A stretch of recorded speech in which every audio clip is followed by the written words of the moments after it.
آپ یقین مانے کہ دنوں سے سوئے نہیں ہیں اس کانفرنس کے لیے.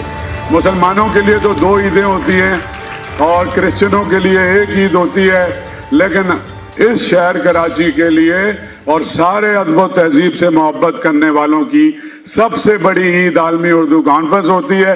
تو میں بہت خوش ہوں. میں لمبی تقریریں نہیں کروں گا بالکل بھی، کیونکہ شروع میں مجھے بہت زیادہ آپ کو وہ کرنا پڑتا تھا، کیونکہ میرے پاس سوائے زبانی وعدوں کے اور سبز باغ دکھانے کے کچھ نہیں تھا.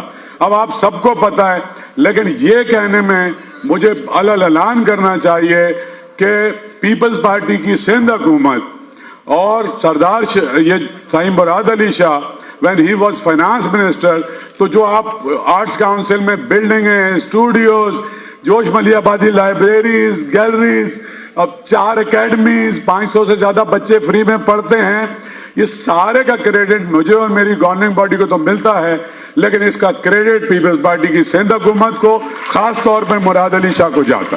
تو بھرپور تالیاں ان کے لیے بجائیں، کیونکہ خالی پیٹ ہم جتنا کچھ کر سکتے تھے اس میں یہ عظیم الشان آڈیٹوریم اور اسٹوڈیوز اور سب آپ سب کی ٹکٹیں اور آپ کی مناسب سی رہائش نہیں ہو سکتی تھی، اور یہ غیر مشروط ہے.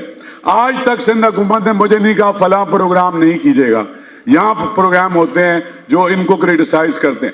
آج تک نہیں کہا کہ ہمارے کسی پروگرام میں آپ چیف گیسٹ بنیں، ہمیں بناؤ. آج تک یہ نہیں کہا کہ پی ٹی آئی یا جماعت اسلامی یا ایم کیو ایم کا کوئی فنکشن نہ کرو.